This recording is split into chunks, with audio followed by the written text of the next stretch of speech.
All right, folks, good day and welcome to yet another edition of the Citizen Talk. It is the last, edition of this particular, podcast series here at the Citizen newspaper, seeing that the year is also, coming to an end.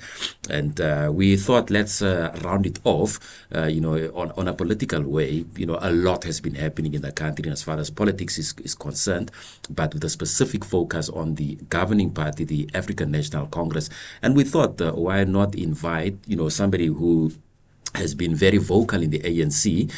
He got expelled sometime this week. That's Mr. Carl Niehaus. And he joins us now in the studio. Thank you so much, Carl, for coming through. Good to have you with us. Thank you, Stephen, and thanks for giving me the opportunity. Thank you so much once again for coming through. Carl, before we go anywhere, let's start here. The ANC is in a crisis. In your view, where did all this start? Stephen, we started talking about this before we went on air. In fact, I said to you, the ANC is in crisis. And it is a painful thing. For me, as a veteran member of the ANC, who've been now with the ANC for 43 years, it is something that I really hoped I would never have had to say. But I believe the ANC is now in an existential crisis. And this crisis has been in the making for a very, very long time. It probably can be traced back to 3, 4, 5 decades of slowly but surely people coming into the ANC that did not share the true liberation ideals of the African National Congress. Some of them, I think, came in firmly, strongly believing in those ideals, and then slowly but surely they sold out. Others were infiltrated. But the fact of the matter is that there was an increasing group of people among the leadership of the African National Congress that started to make more and more common cause with big capital in South Africa, with the imperialist powers. I think the negotiating process itself had a very, very serious impact on that whole situation, because the negotiating process brought all kinds of forces to work also on those of the ANC leaders who were part of the negotiations. Obviously, they were given all kinds of incentives. They were offered a future of wealth as long as they take certain decisions. And some of those decisions that were taken during the negotiating process were unpalatable. They were compromises that, if you look back at the history of the ANC, if you look at what were the liberation ideals of the African National Congress, those ideals were betrayed.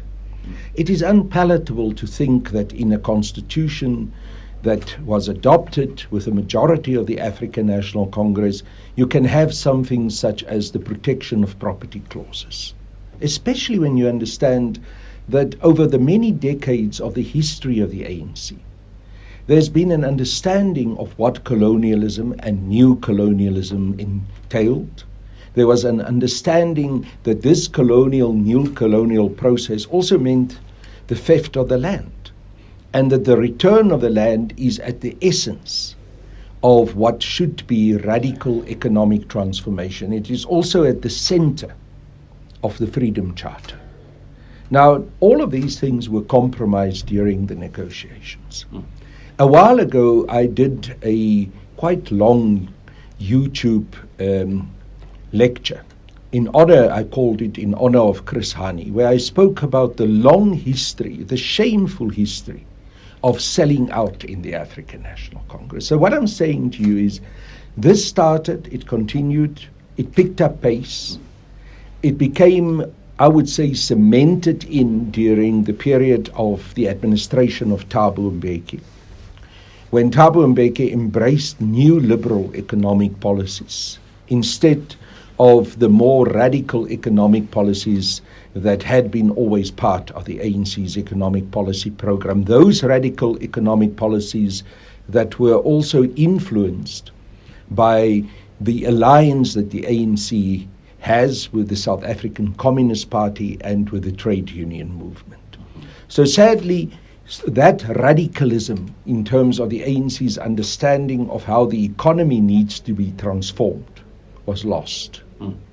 And this has brought us to the point where we find ourselves today, where the ANC talks radical liberation, but walks new colonial economic policies. And there's a huge gap.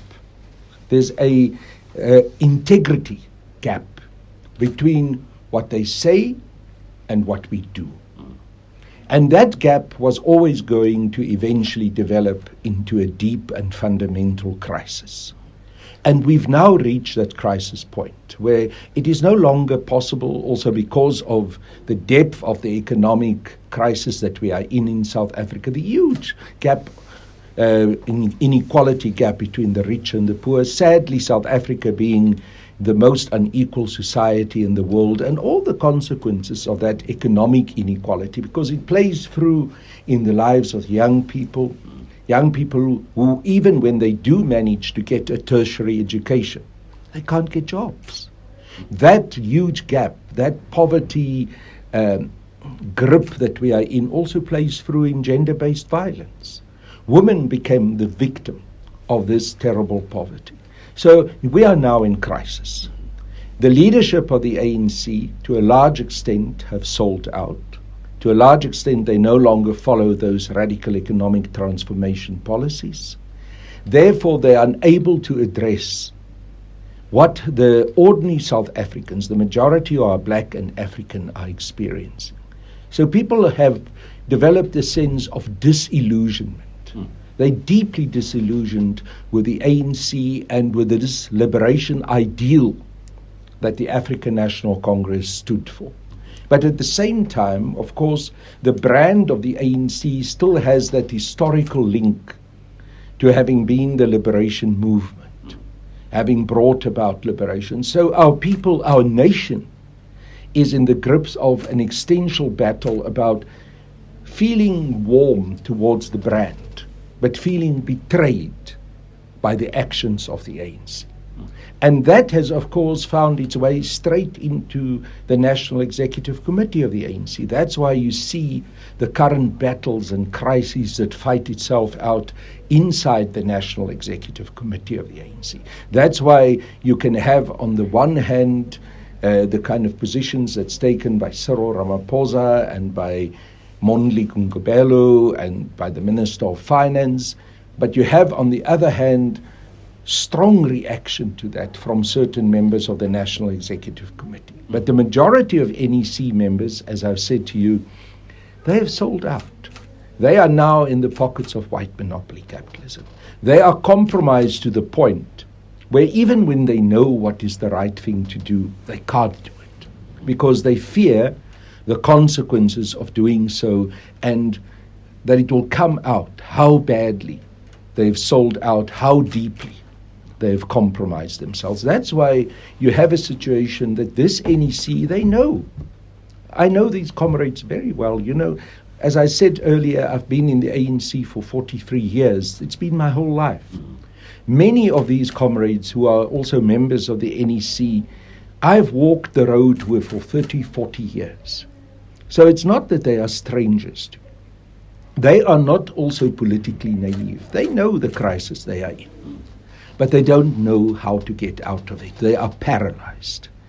And in the ANC's NEC, you see this sense of paralysis that had set in. There are no decisions being taken. Decisions that ought to be taken, like, for instance, recently, the report of the Integrity Commission on Cyril Ramaphosa concerning the Phala Phala Farmgate scandal. That report was thrown around. It was brought to an NEC meeting. It was not adopted. Even within the Integrity Commission, there was no consensus. They couldn't even sign the report off because the one group said yes, the other group said no. Then finally, in the last NEC meeting, they basically threw their hands up and said, let's send it to conference. Let conference decide. Now, that was a cop-out. That's paralysis. At the same time, they were supposed to meet for a number of times around the Phala Phala issue, around the fact that this independent panel of parliament had found that Ramaphosa has a serious prima facie case to answer a weekend ago, on the Friday. All of them came from all over the country. They sat for 3 hours waiting for Ramaphosa. He never pitched. He treated them with disdain. He literally showed them the middle finger. They quietly, meekly left. Then they arranged, we'll meet him tomorrow. Tomorrow came, he said he's not available. They rearranged, and now it was a National Working Committee meeting on Sunday. He came for 10 minutes. He did a photo opportunity, he left. They only ended up 4 days later in an NEC meeting where they even managed to start discussing the issue. And then what did he say? He said, well, guys, I'm going on review. I'm not interested in engaging with you about this. I'm leaving. And while that discussion was going on, and it was a long discussion, there were still 12 members of the NEC that was on a list to speak, with an arrangement which was made prior to that NEC meeting with former President Thabo Mbeki that he would be the last speaker. Suddenly, the chair of the meeting, Gwede Mantashe, intervened. He said, meeting adjourned. We're not talking further. I'm summarizing. This is the decision. We are going to vote against the report. While there was no consensus, there was no final decision. Thabo Mbeki is furious. He even threatened to call a press conference to denounce what was happening there. People were prevailing on him and said, please, we're a couple of days before the conference. This is going to cause a huge amount of trouble if you do have a press conference occur. But Mbeki feels deeply insulted by the way he has been treated, how he's been silenced. So this is what you see: chaos, paralysis, lack of direction. And that lack of direction is playing out into our nation, because as the governing party, the lack of ability to take decisions in the National Executive Committee of the ANC plays through in the lack of governance. Now we have this crisis. We are dealing with Eskom. Load shedding has become now institutionalized in South Africa. Remember that press statement that Eskom issued where it said, for the foreseeable future, just accept load shedding is part of your life. And we're not even now talking about load shedding of level 1 and 2. We are now more and more into 3, 4, 5, and even 6 at some times. So the crisis is deep, it is systemic, it is fundamental. And I'm sad to say to you, because this comes back to your question right at the beginning, is the ANC in crisis? I'm sad to say to you that this crisis that the ANC is in means that the ANC can no longer be the leader of society, can no longer save our country from the crisis we are in. And I fear, Stephen, that this crisis can become worse in the next couple of days. This is going to be the roughest, most difficult, most divisive national conference that the African National Congress has ever had to deal with. And before we even talk about the conference, I mean, still on the issue of the ANC being so divided, and finding itself in such a crisis, can the ANC still be saved in your view? Well, that's of course part of the issue around the conference, because the only way I believe that the ANC can be saved is to get rid of its leadership. Cyril Ramaphosa has failed. He is now fundamentally damaged. He's become an embarrassment to the ANC and an embarrassment to the country. He's only managing to hold on to power. And you mustn't fool yourself. That vote in the National Assembly on Tuesday, the 13th of December, where he won the vote in the sense that the members of parliament in a majority agreed that the report of the independent panel would not be adopted, was just a reprieve. This is not over. This thing is going to chug along, and it's going to get worse and worse. Because, mark my words, much more in terms of damaging information is going to come out. We have just touched the surface of how deep and how damaging and how criminal the things are that happened around Phala Phala, and especially about huge amounts of money, foreign currency, that had illicitly been brought into this country and hidden. The part that is mentioned with regards to Phala Phala is only the tip of the iceberg. And that information is going to come out. I can't tell you whether it will be today or tomorrow, but mark my words, it is going to come out. And it will destroy Ramaphosa, but it will also end up, if we are not careful, destroying the African National Congress. Because remember, these things are interrelated. There are monies that had been given to representatives of the ANC for the ANC.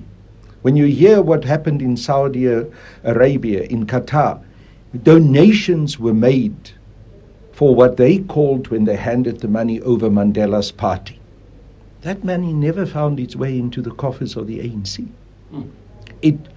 The money that was collected by the individuals that collected the money was then taken privately, hidden away, and it was misappropriated by them. Now, in anyone's book, if I give you money and I say, Stephen, I'm giving you money here as a donation for the citizen, and you take the money and you put it in your pocket, you go and hide it in some place in your house, then you're up for theft. There's nothing else to be said about it. You've stolen money that was not meant for you. Now, what integrity do you have as a representative, a member of the National Executive Committee or the ANC, when you take money that is given to the ANC and you steal it?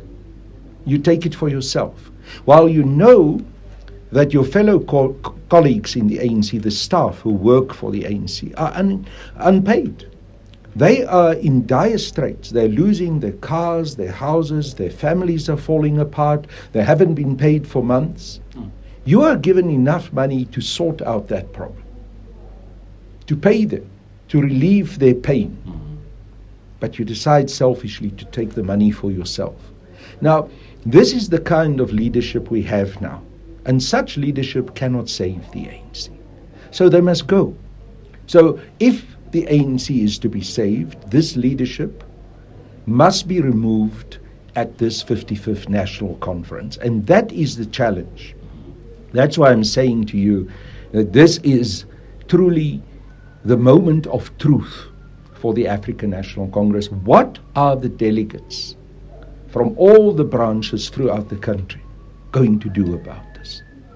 Are they going to vote these leaders out? Are they going to say to them, guys, you failed? As that old biblical saying goes, many, many tekel ifarsen, the writing is on the wall. You have been weighed. You have been found to be too light. Now is the time that you must go. That is the message we must hear. Now the question is that going to happen? It's what I was about to ask. Is it going to happen, or is the whole of even that group of delegates that's coming to the conference not captured? Are they also not in the pockets of some of these big money people and of Cyril Ramaphosa? In the last conference in 2017, a lot of money making the rounds, Stephen. And Ramaphosa said, no, it wasn't more than 350 million. He acknowledged that at the State Capture Commission. I can tell you it was much more. It was more than R1 billion. Now, in recent days, we hear that Benjani Chauke, who is Ramaphosa's advisor and who is also the leader of the now CR22 campaign, is preparing himself to have a bribery campaign which is on steroids, more than the 2017 campaign. Brown envelopes are going to fly around. Delegates are going to be put up in the best hotels, 5-star hotels. They're going to be plied with the best liquor. All kinds of things will be happening, now, just to get them to vote for Cyril. Now, if they do that, I'm sorry, I will finish now. If they do that, if they, despite this crisis that the ANC and the proven situation that the ANC finds itself in, that Ramaphosa has failed, bring him back. And on the 20th of December, Ramaphosa closes this ANC National Conference. The ANC is gone. I'm sorry, I'm speaking unequivocally. I don't need to mince my words. If that happens, that 20th of December will be the day that we will remember as the day that the ANC died. And all that will happen subsequently is we will be conducting a funeral and erecting a tombstone. And I'm talking about this whole issue of buying people's votes in the ANC. It appears as if it's something that comes a long way. What's your view on this? I mean, hasn't this happened in previous conferences? Look, I'm sure it happened. Money has been changing hands, but it has never been on the level that it had been in 2017. December 2017 at Nasrec. Then it became insidious. It was a tsunami wave of bribing, buying of votes, and it changed the character of the ANC. You see, there's a careful and difficult balance that you need to strike between, on the one hand, there's money needed to bring people to meetings. There's money to buy food. There are all kinds of legitimate monies that can be used when you conduct a campaign. And everyone who conducts a campaign knows that is necessary, especially in our country, because our people are poor. If you want people to come and travel long distances to a meeting, you can't expect of them to pay for themselves. And that's legitimate funding and legitimate expenses. Now, when you overstep that mark, and now it becomes, I'm going to pay you to make sure you vote for me. Yeah? You must prove to me that you vote for me. In some instances, I don't know if it's still possible, because I think they've tightened up the regulations. People were even paid and said, look, when you vote, you take a photo. You come and show me the photo, then you get your second installment of the bribe. Yeah? And people are poor. South Africans are suffering, Stephen. This is probably in this time the worst time for our people. So you can imagine that there's a lot of temptation to say, well, I've got nothing. This is my one little chance to get a few couple of thousand rands. At least I will be able to provide a Christmas for my family, and take the money. There are even some people who say, well, we must tell delegates, take the money and do the right thing. I'm not there. I feel very strongly one must still continue to stand on the principle you don't take money to sell your soul. You don't sell your convictions and your vote for money. Because in the short term, you may make a little bit of money. But in the long term, you lose your hope for a future. All of what we fought for in the liberation struggle, what some of my fellow comrades, my friends, died for, people who I knew very well, who were killed in the armed struggle, I find it disrespectful to them. I find it disgraceful to say that those commitments that people made for those ideals, that you now will say, I'll take money for those ideals. And as I've said, in the short term, you may benefit a little. But in the long term, you lose everything. You lose your own future, your own self-determination. You can forget, if you do that there is going to be truly fundamental transformation in this society. You can forget that this economy will be transformed in a way that it will empower black, especially African people, and especially young people. It won't happen. Because those who pay these bribes, they've got one interest. And that interest is to maintain the status quo. They want to continue with making money and making sure that the rest of this nation doesn't have anything. They simply want to take care of themselves. And remember what the former Chief Justice Mogoeng said. There is no such thing as a free lunch. Yes, you and I can go for lunch and I can pay 200 rands for your meal. We go on the cheap. But if you go with someone who pays you R1 million, Doesn't matter how rich that person is. That is never going to come without strings attached.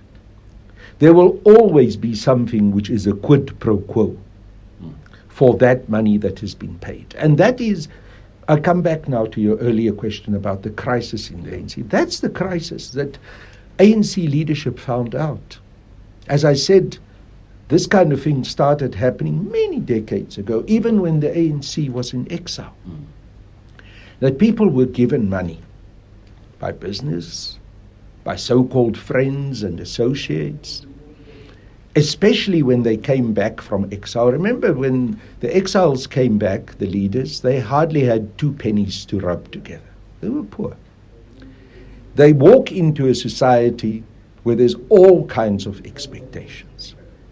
Remember, many of these leaders were also the patriarchs, the leaders in their extended families. They've been away for long. That extended family has been suffering. Now that the head of the family has returned, the whole family is saying, okay, now things are going to change. It is embarrassing because he or she doesn't have money. But there's a businessman who says, I see what's going on here. Call this person. My brother, you are having difficulties. I understand that you need money. Let me give you money, either as a gift or as a loan. Let me buy you a house. You know how many of these ANC leaders were bought houses. You can't be using taxis, eh? I'm going to buy you a nice car. Your children can't continue to go to that terrible school in the township. Let me help you to get them into a private school. Now remember, the rest of the family becomes used to these resources that are now pumped in. They are now dependent on this. The wife likes the beautiful clothes, the Louis Vuitton handbag, the Christian Vuitton shoes, those shoes with the red soles. They are expensive. And now someone comes to you and say, but you've forgotten your liberation ideals. We better start implementing now those economic policies that we talked about in exile, that is contained in the Freedom Charter. Those economic policies that the ANC's Economic Development Unit worked on. And this same friend, this same associate says to you, who gave you the money, you do that, you're out. You start making these changes, I'm sorry, you can't expect of me to watch you destroying my business. Now, what do you think is going to happen, Stephen? That person is captured. That person is in a straitjacket, already tied up. That person can never make the changes, even if he or she knows in their minds of minds that this is the right thing to do. They can't do it. They are fearful. You know, I stood outside Nazareth the last 2 weeks, on and off, when the National Executive Committee meetings take place. I'm there. I've got my poster. You know what I do? I say Ramaphosa must go. I watched the convoy of the most expensive limousines passing me. 7 Series BMWs, S8 Audis, 500S Mercedes-Benzes, even 1 or 2 Bentleys. I watched them passing. These are all comrades who I've known, who I knew didn't have even a car just 20 years ago. These are comrades who I know couldn't afford a house. But I know they're living in Bryanston now. They're living in all these expensive suburbs. How did they manage to get all this money to live in this luxury? And I'm not begrudging people having a decent life. Not at all. I'm not that kind of person. But these questions we must ask. Because when you sit in the back seat of that big 7 Series, you don't want to lose it. And you are fearful what the consequences will be if you stand up and speak your mind. Because you know the moment you speak your mind, the tap is going to be closed off and all these things will go. I know that there are many more members of Parliament who wanted to vote in favour of this independent panel's report. And why do you think they At one stage there were 30. We calculated them, spoke to them. 30 members of the ANC in Parliament who said, we are prepared to support this report. Then the messages started coming out. You dare vote for the report, you will be expelled from the ANC. You will lose your job. You will no longer be a member of Parliament. When you're a minister, you will lose your job as a minister. With it goes the blue lights, the beautiful mansion. With it may very well go also your family. Because when you lose all of that, except if the love is extremely strong, you may find that the family disintegrates, that your partner is no longer prepared to now live a far lesser life than what that partner was used to in the past. Is that also not also a case? Have you seen the fear? Sorry to interrupt. Have you seen the fear? Yesterday, when you watch those MPs sitting in Parliament, they're looking like this next to each other. When they get up and say yes or no, they are trembling. I looked at Comrade Thandi. She stood up. First she said yes, then no. She wants to sit on both chairs. She knows what's the right decision. She knows in her heart that she wants to say yes. But the moment she said it, they said they're going to fire us. I'm going to lose my job. So this is the reality. And I can tell you, it is no coincidence that a day before, on the 12th, the day before this vote took place, I was expelled by the National Disciplinary Committee of the ANC from the ANC. It was done deliberately, timed to happen just before this vote had to take place. And it was a warning. You dare go this route. Look what happened to Carl. You'll go the same way.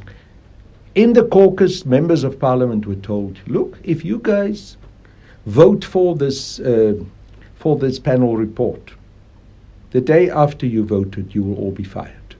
And we've already got a National Executive Committee meeting set up for the 14th. That was on Wednesday. The National Executive is meeting in Nasrec. And the main issue on the agenda will be how you guys voted. And our intention is, if you vote for the report, those of you who've done so will be mass expelled. You won't even be able to see the conference. So suddenly, the number that was 30 plus whittled down to 5. Because people just couldn't face the consequences. The courage wasn't there. There were few people. Comrade Nkosazana Dlamini Zuma, Comrade Supramohomo Pelu, Musebenzi Zwane, Mervyn Dirks. Those are the ones who had the courage to stand up. And you saw what happened the day after. The NEC meeting was cancelled because it was no longer necessary. The threat was good enough to have delivered the result.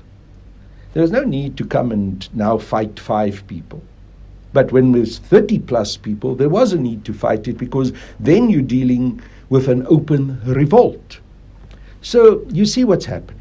The ANC is no longer governed by principle. It is no longer governed by idealism. It is now run by compromise, by selling out, and because of that compromise and selling out, those who've done so by fear, because they fear the consequences of losing what they've sold themselves out for. And that is the crisis the ANC is in. Whether the ANC will ever be able to get itself out of this terrible quagmire is a question that is going to be answered quite quickly. It is going to be answered right now, on this day today, the 16th of December, when the ANC is having its conference. And it's going to be very quickly in this conference, Because the first issue that comes up in the conference as we open is credentials. And that's where the crux is going to come. Because the first question that will be arising is, where is the Secretary General of the ANC, Comrade Ace Magashule? He has been pushed aside, he has been forced and suspended because of the stepping aside resolution, a resolution which, by the way, had been rewritten by the NEC, which doesn't reflect the resolution that was taken at the 54th National Conference. It was purpose-made in order to target specific people, such as Comrade Ace Magashule and a number of other people, Bongani, Bongu, and so on. Mm-hmm. But the fact of the matter is, that conference will have to ask the question, where is our SG? And who is going to deliver the organizational report? Because in the whole long history of more than 110 years in the ANC, it has never been the case that the Secretary General of the ANC does not deliver the organizational report. So now, if we come to that point, and the decision that is taken there on whether the stepping aside resolution stays in place and therefore Ace Magashule stays out of the conference, or whether it is suspended, put aside, and he is allowed to come in, that will be the first step determining the future of the ANC. And if that first decision is to sustain that resolution, that's where the death knell is sounded for the ANC. I can tell you from there on, it will just be downhill. And from there on, the ANC in that conference will just be busy dying, as I said to you, and by the 20th, it will be dead. Folks, if you've just joined us, we are in conversation with Carl Niehaus, who was expelled from the ANC this week. Now, Carl, when earlier on you spoke about... Perhaps I should just clarify something. Yes, there was an attempt to expel me. Oh. And immediately, I lodged my appeal. Now, in terms of the rules and regulations and law of the ANC, once you appeal, an expulsion is suspended. Because now it's pending the outcome of a hearing by the National Disciplinary Committee of Appeal. Mm-hmm. So on Wednesday, I filed my arguments of appeal. All of it is there. It has been lodged with the National Disciplinary Committee of Appeal. And therefore, as I'm talking to you now, I am still a member of the ANC. But of course, pending what the outcome will be of that National Disciplinary Committee of Appeal. Mm-hmm. And does that mean then you can still be part of the conference over the weekend? Technically, it means I can be part. And what I'm going to test it a little bit later. When I go to the conference and say, yeah, I am, guys. I'm a delegate from my branch in Balitu. Please, can I take my seat? I don't know if they're going to allow it. I've seen strange things during the last couple of weeks in the ANC. There is no longer a preparedness to apply the law in a proper way. There is vindictiveness. There's triumphalism.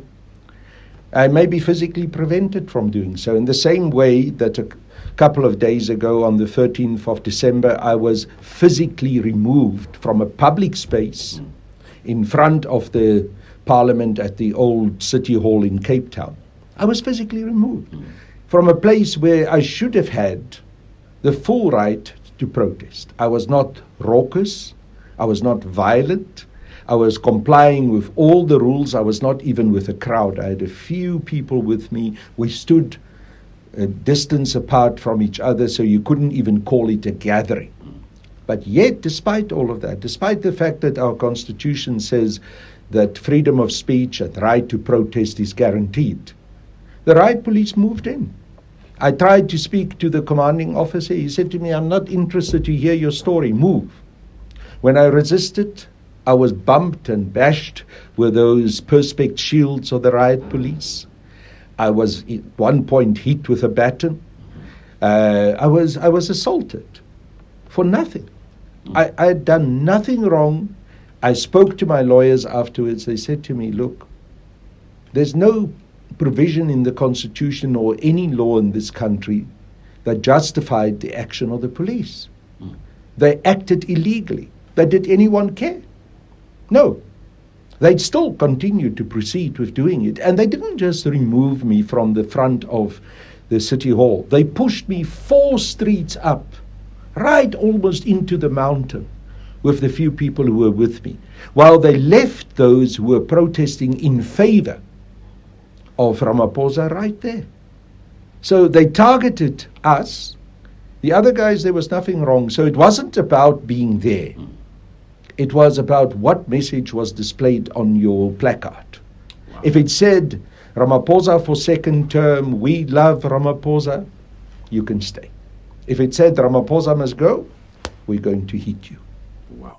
Now, talking about Ramaphosa and talking about the current leadership that you want voted out at the conference over the weekend, let's firstly look at, that whole leadership, which is led by, the sitting president, Ramaphosa. Who do you think should be voted out and who should then be voted in, to take the ANC forward? Stephen, I've got attitude at this stage, which can be summarized as ABC. Anything but Cyril. Yeah. So the first thing for me is Ramaphosa must go. It's untenable to keep the man, and I think I've explained myself at length in this discussion why I say that. Sure.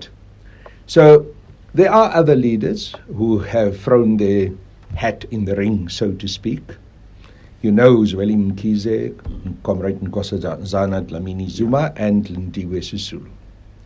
And then, of course, there are others who want to be in the top 6. I'm not going to say to you a preferred name.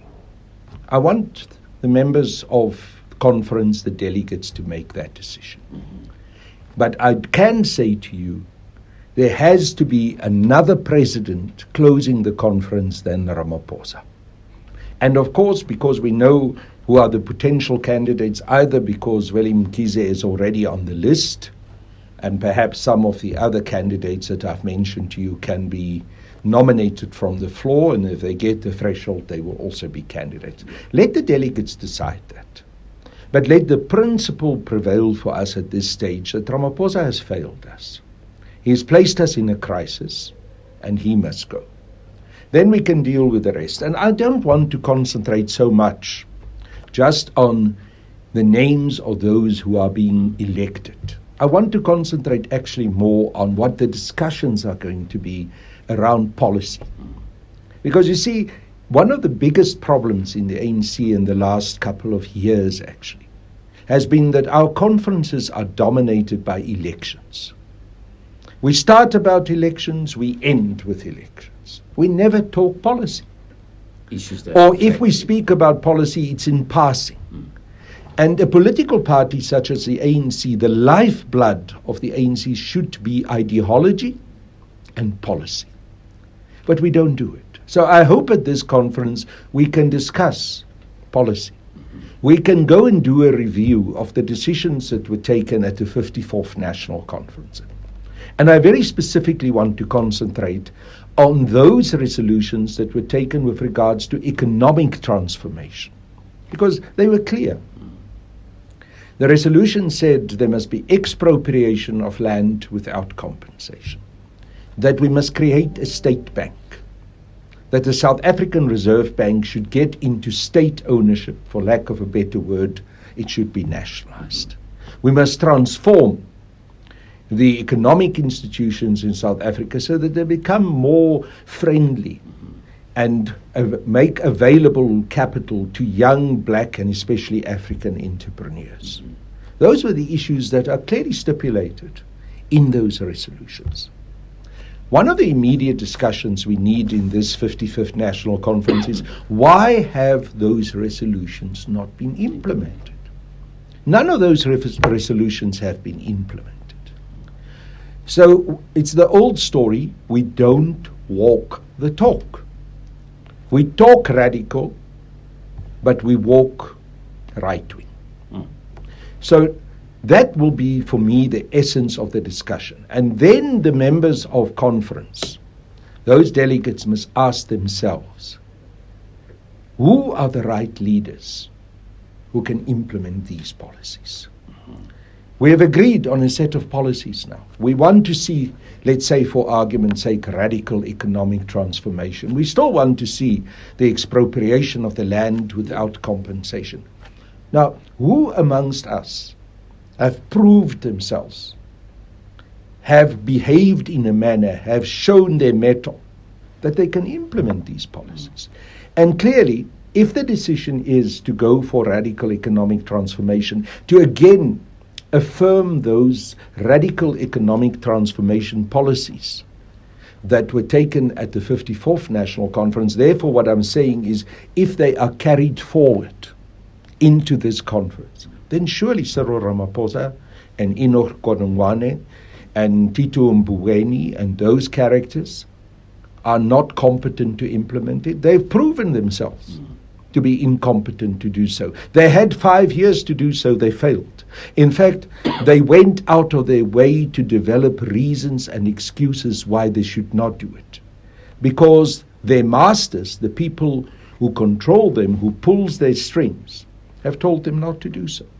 So it will be an idiotic thing to say you want to continue with radical economic transformation and then say, well, we're going to ask Cyril Ramaphosa to implement it. It's never going to happen. The man is not going to do it. Finish and close. Yeah. Now, just lastly, Carl, I see we've run out of time. When one looks at the likes of Zweli Mkhize, Lindiwe Sisulu, Nkosazana Dlamini Zuma, are there any discussions, going on now as to how perhaps they should approach the elective conference? Tell us more about that. Those discussions are ongoing. Yeah. These comrades certainly talk to each other. There was a decision that these comrades will say that they are available if they are nominated, which has happened, and they did avail themselves. There was also a decision to say, we are not going to try and be prescriptive to the branches. So we're going to let this process be open.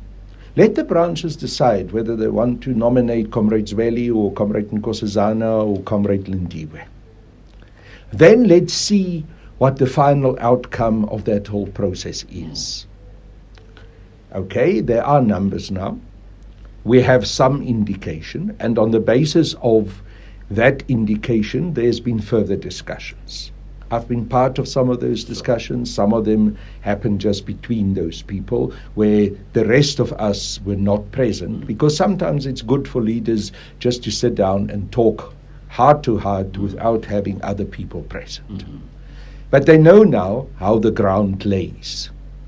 So they will go with those discussions in mind into the conference. And I think they will take the right decisions. There will be a proper process unfolding on who is going to be the candidate or candidates for the various positions as the conference unfolds. But you see, what I wanted to avoid, and I think many of our leaders, at least in the group that is roughly known as those who are pro-radical economic transformation, is not to be prescriptive to the branches, but to allow the democratic elective processes in the branches to unfold. That has happened. I'm happy that we've done that. There were here and there anomalies that I didn't like.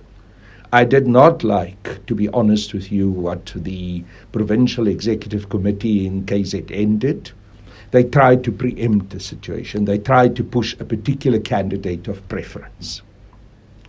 Never in the history of the ANC have we had a situation where PECs try to preempt and prescribe to branches who they should vote for. And that was a mistake. It was wrong. They shouldn't have done it. The Northwest and Limpopo did similar things a little bit after the KZN PEC. And I've told them, guys, I think you've made a very, very bad mistake and set a wrong precedent. Now, I'm happy that most of the branches didn't allow themselves to be intimidated by those efforts of these PECs to intervene and to push them in a particular direction. I think the branches had the freedom to decide. The question now is, have we got enough of a base of integrity in this conference to make it work?